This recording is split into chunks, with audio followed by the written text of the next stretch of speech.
Mateus capítulo 10. Mateus capítulo 10. Esse é um texto bastante completo sobre o que aguarda aquele que é discípulo de Cristo.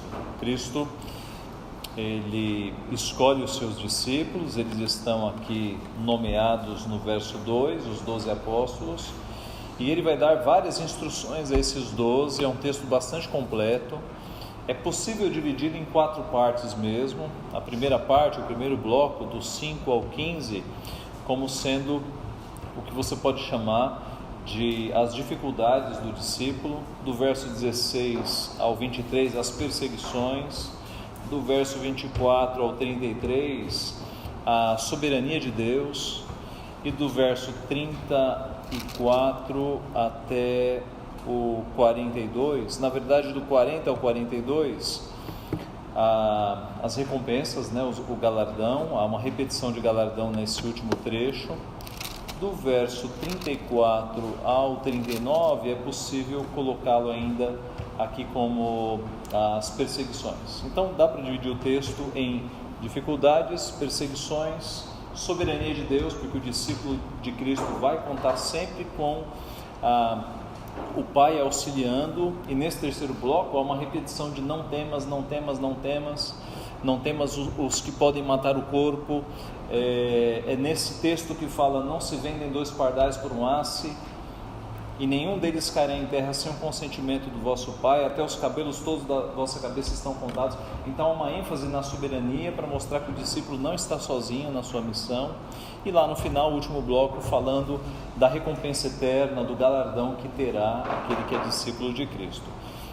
É um texto riquíssimo. Eu queria me concentrar no primeiro bloco, que são as dificuldades. Então diz assim a palavra: a estes 12 enviou Jesus, dando-lhes as seguintes instruções: não tomeis rumo aos gentios, nem entreis em cidades de samaritanos, mas de preferência procurai as ovelhas perdidas da casa de Israel. E à medida que seguirdes, pregai que está próximo o reino dos céus. Curai enfermos, ressuscitai mortos, purificai leprosos, expeli demônios, de graça recebestes, de graça dai. Não vos provereis de ouro, nem de prata, nem de cobre nos vossos cintos, nem de alforje para o caminho, nem de 2 túnicas, nem de sandálias, nem de bordão, porque digno é o trabalhador do seu alimento. E em qualquer cidade ou povoado em que entrardes, indagai quem neles é digno, e aí ficai até vos retirardes. Ao entrardes na casa, saudai-a. Se com efeito a casa for digna, venha sobre ela a vossa paz. Se porém não for, torne para vós outros a vossa paz. Se alguém não vos receber, nem ouvir as vossas palavras, ao sairdes daquela casa ou daquela cidade, sacudi o pó dos vossos pés. Em verdade vos digo que menos rigor haverá para Sodoma e Gomorra no dia do juízo do que para aquela cidade. Esse primeiro bloco, ele é diferente dos demais, porque ele diz respeito muito especificamente aos 12. Nos outros você tem instruções que valem para nós, mas esse há uma especificidade aqui para os 12, e você deve ter notado isso. Jesus disse para eles não tomarem rumo aos gentios, nem entrar na cidade dos samaritanos.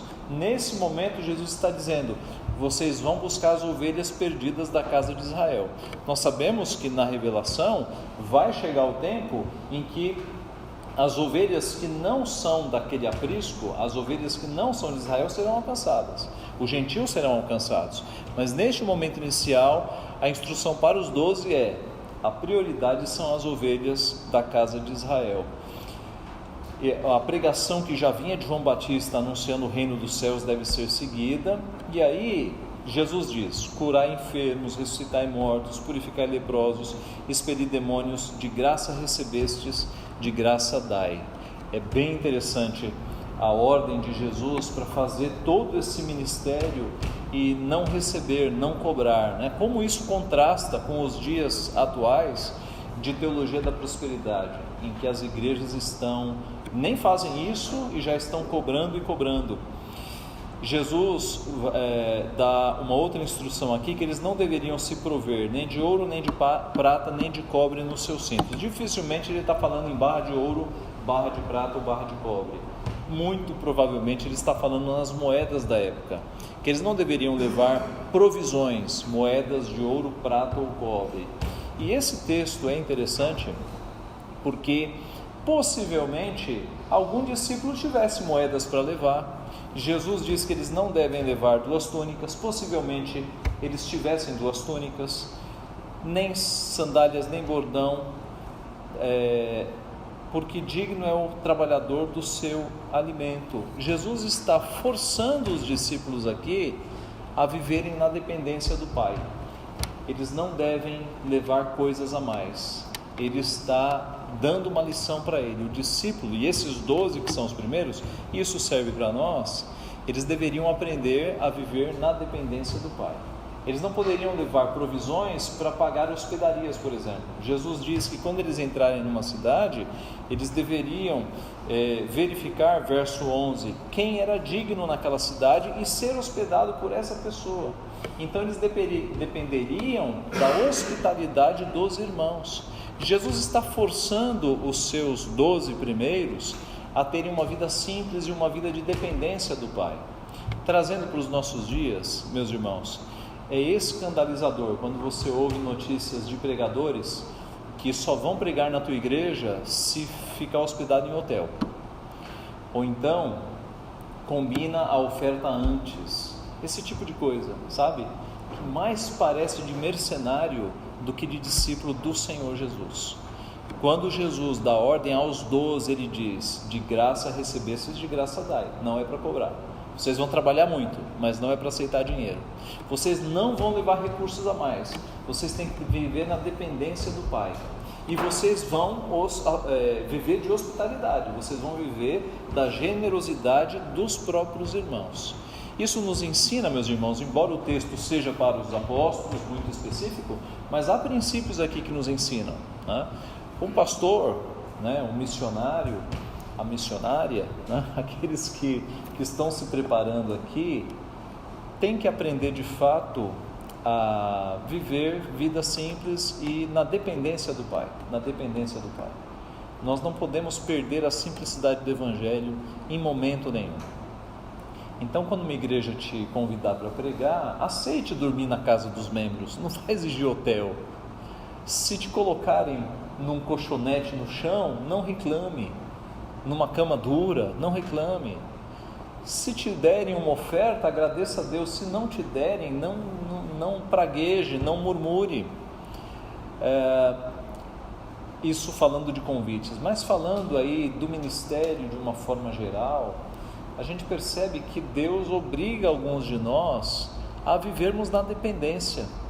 A maioria dos pastores não tem sobra de dinheiro. A gente luta para pagar as contas e viver na dependência do Pai. E isso não é maldição, como o pessoal da teologia da prosperidade diria. Isso é bênção, porque é Deus nos forçando a dependermos dEle, a confiarmos nele em todo mês, em todas as contas, a ter simplicidade de vida, a viver pela fé, a buscar a Deus a cada momento.